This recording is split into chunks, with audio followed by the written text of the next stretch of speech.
Hiram Aviv. El arte real. Hoy presenta el luciferismo. El luciferismo no es la magia diabólica contra la cual las iglesias oponen sin cesar el principio del bien. Es una ciencia auténtica para la reconquista de los poderes perdidos. Un verdadero saber, que permite al hombre transgredir las leyes del tiempo, para llegar a ser igual a los dioses. Según la enseñanza luciferina, toda forma es divinidad, pero algunos han caído. Esto explica la naturaleza dividida del hombre, que ya no recuerda sus orígenes. Existe, por tanto, una enseñanza destinada a despertar la memoria humana, para recordarle su naturaleza gloriosa.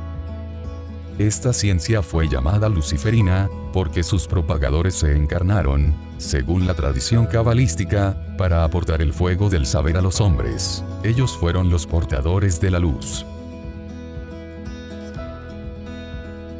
En conformidad con la etimología latina de la palabra Lucifer, formada de lux, luz, y ferre, llevar.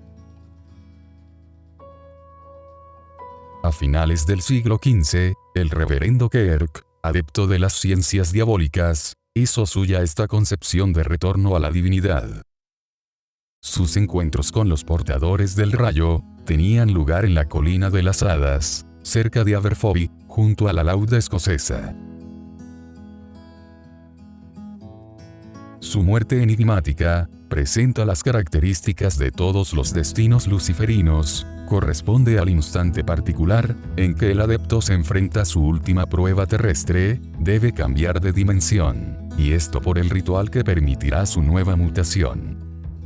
El rayo es portador de ácido nítrico, fertilizante, lo que explica científicamente el aspecto benéfico con que es enseñoreado en muchas de las creencias. Para los indios, el relámpago fue la primera voz que habló al mundo. Lo mismo ocurrió con Isabel Gaudier, discípula de Lucifer, quemada viva tras denunciarse a sí misma. También para ella, la muerte voluntaria, fue escogida y querida, le permitía participar en el último ritual del fuego. El destino trágico de los adeptos de Lucifer hace de esta ciencia mágica un instrumento terrible, donde la muerte envuelve el corazón de los rituales, donde las leyes humanas son abatidas sin cesar,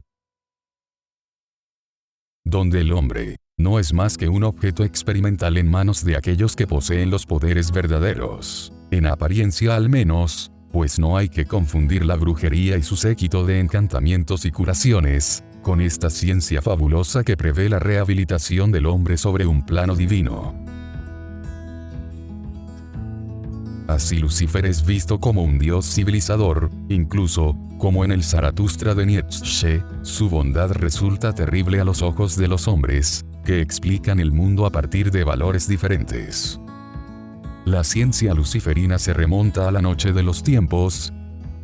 Existía incluso antes de que apareciesen las nociones del bien y del mal. Es pues, a veces, difícil descubrirla a través de sus acciones, porque ellas no corresponden a las normas morales de nuestra civilización, construida sobre 2 milenios de filosofía cristiana. Para Eliphas Levi, el Lucifer de la Cábala no es un ángel maldito y tenebroso. Es el ángel que ilumina y regenera abrazando. Esta nueva concepción de Lucifer, ángel de luz, fue puesta en vigor por los románticos del siglo XIX, seducidos por la maldición que pesaba sobre el antiguo aniquilador.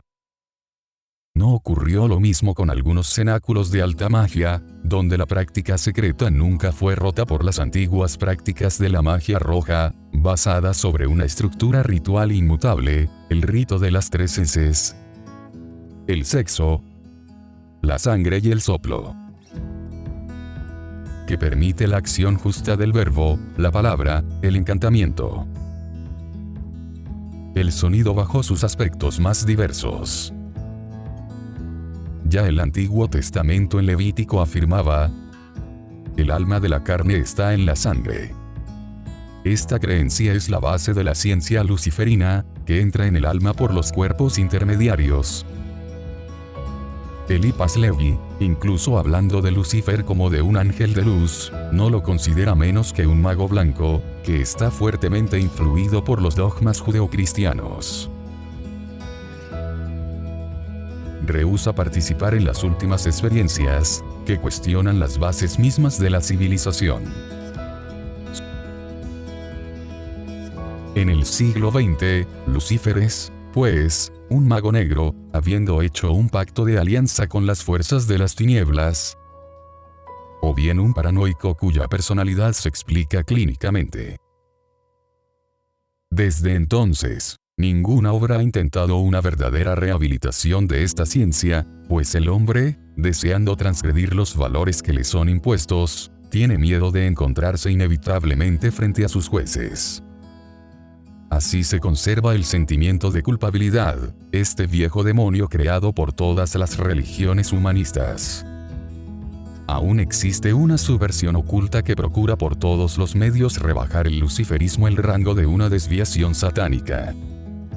Es suficiente, por tanto, estudiar los textos de las civilizaciones tradicionales para comprender que la caída de los ángeles rebeldes, génesis del luciferismo, representa en verdad la venida de los instructores, aportando al hombre el saber iniciático, que Lucifer no es el dios del mal, opuesto al dios de la Biblia, sino un príncipe divino que se encuentra en todas las tradiciones. Que esto sea a través del culto de la serpiente, el Ayat, de los adoradores de Iblis, el Lucifer del Islam, o en el combate mitológico de Mahasoura, el Lucifer hindú, luchando por penetrar en el tiempo humano, es siempre la misma visión del fuego instructor caído del cielo, para que el hombre pueda despertar a su propia divinidad. La mitología no asusta, porque los combates de dioses que ponen en escena no son para nosotros, más que una sucesión de alegorías a descifrar. El terror llega cuando el hombre reproduce estos combates divinos en el corazón del ritual, cuando hace descender al círculo consagrado todo el poder arrancado a los mundos superiores.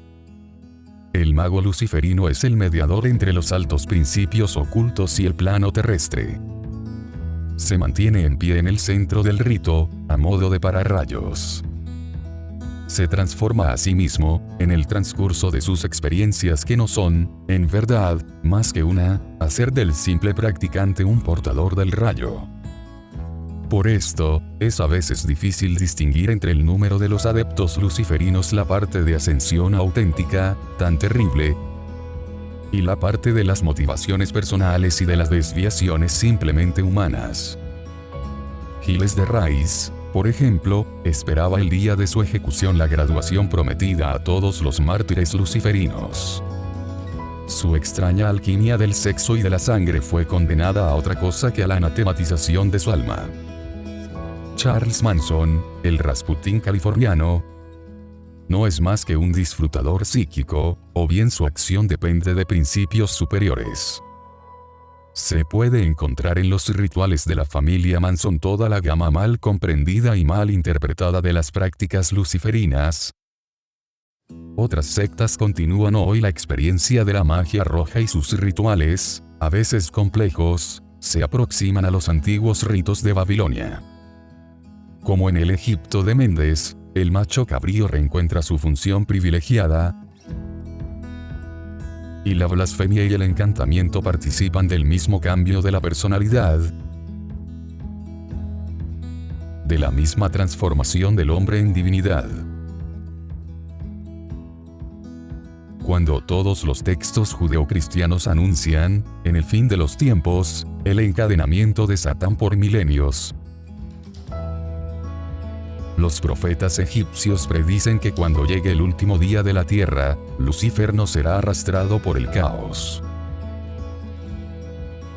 Regresará esta larga serpiente que sobrevivirá cuando toda la humanidad haya retornado al fango. Visión luminosa del dios civilizador Lucifer, el redentor surgiendo vencedor sobre las ruinas del bien y del mal.